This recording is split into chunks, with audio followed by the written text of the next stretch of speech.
how I ended up finding this as a tool that I used when working with athletes.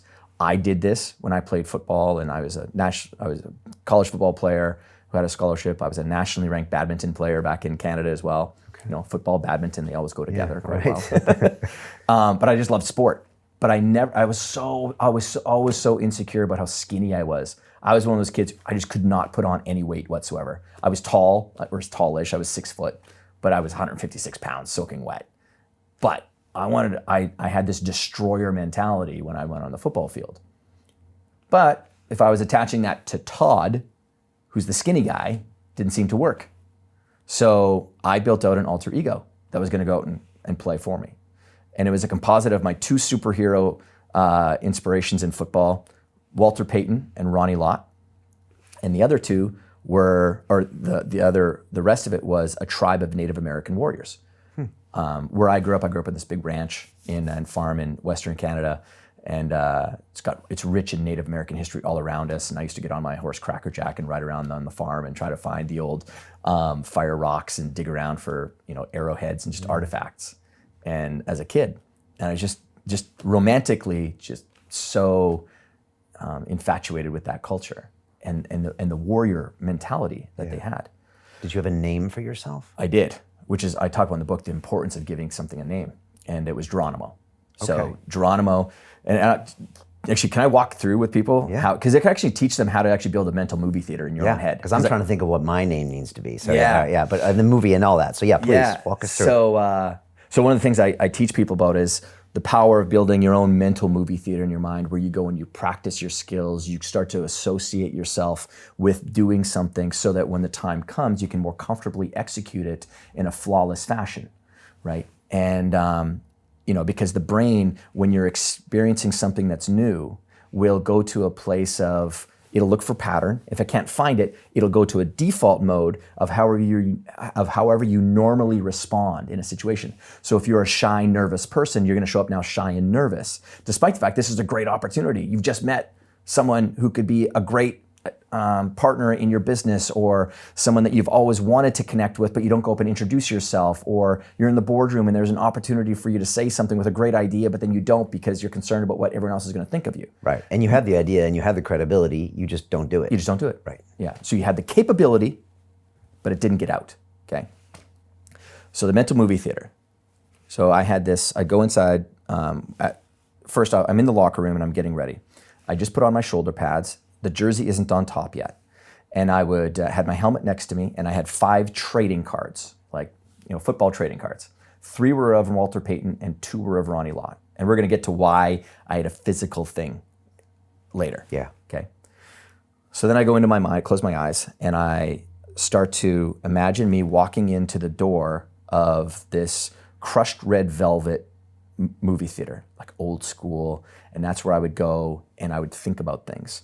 And on the screen, I would walk in, and to my left, as I turned, there's this big movie screen that I could go and watch me do something, or I would also imagine myself jumping into it as well, so I could experience it in the first person as well. Okay, nice. So there's the observer watching me, and then there's the experiencer. Those are 2 different types of imagining. One can be easier than the other for people. There's always going to be one that's easier for someone else. Some people can experience it easier than watching themselves do it. Others can watch themselves do it easier than physically almost experiencing it. Yeah. So just a distinction I want to make with people, because I've done this for a long time and people get tripped up with that. Because if you use one, sometimes you don't connect. This comes with coaching. Yes. You find that practice. Okay. Yeah, right. exactly. Comes with coaching. Just people. Again, this is the value of getting around people who've got one-on-one work, right? Like, 'cause again, these are the questions that come up with people. So anyways, I walk in, but there's also 2 doors at the other end of my movie theater. And I built them because I needed them for the work I was doing. So through the one door would walk Walter Payton and Ronnie Lott. Walter Payton, Hall of Fame running back football player for the Chicago Bears, total hero of mine. You're dating yourself with Walter Payton and trading cards, by the way. Yeah, You have to I explain know. that to some of the youngsters. I'm okay, I'll own it. That's cool. I know who he is. Yeah. Right. And then Ronnie Lott, who is an absolute devastating, again, Hall of Fame safety for the San Francisco 49ers, just an absolute beast out there. Because in high school, if you're a good athlete, you play both sides of the ball. You're never coming off. So I played offense and defense and special teams. So they come walking in, and then through the other door came a tribe of 5 Native American warriors, led by Geronimo. Okay.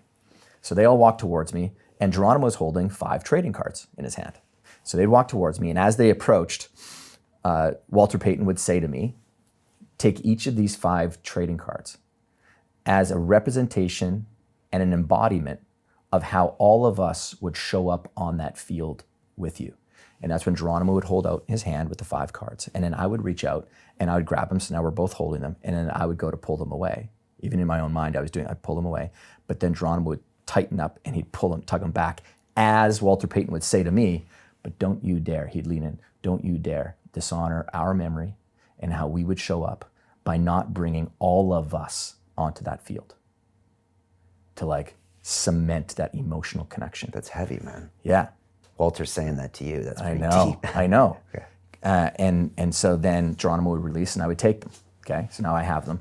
Now I'd open up my eyes and I would turn and I'd grab the 5 trading cards off the thing. And I'd take one of Walter Payton's and I'd stuff it inside my helmet because I wanted to think like him. I would take his other 2 and I'd stuff them inside my thigh pads because I wanted to run like him. And then I took Ronnie Lott's and I'd shove them inside of my shoulder pads because I wanted to hit like him.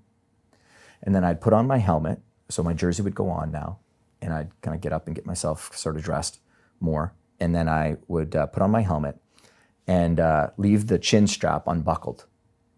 And when it was go time, that's when I would snap it shut, and that's when I would feel the tribe of Native American warriors rush into me. And that's who I was going to, with their conviction, take out onto that field. So there was a mind, heart, body, all connection, all that kind of stuff. That sounds so intense that it always makes me worry, like if you still have to wait 15 minutes to go on the field, does it drop? Or can you hold that intensity Hold it. That's why. For a couple hours, but not for a couple days. No, not for a couple days. No, there's no need. That's why. For the game time, you can. Okay. But that's such an important distinction, Brian, because so many people get trapped in the idea that you've got one self, one ego. That's not true. We have many sides of ourselves. I talk about it in the book, like just the research that's been done in the world of psychology and how they've actually flipped the script on something that they held true for a very long time that isn't true anymore. And it's that they always thought that people who had one self and one identity were the healthiest mentally, lowest rates of depression or anxiety and stress or mood disorders. But me, on the field, I'm like, wait a second. My NFL guy or my guy who's playing somewhere in FIFA or PGA, he's very different off the field when it comes off.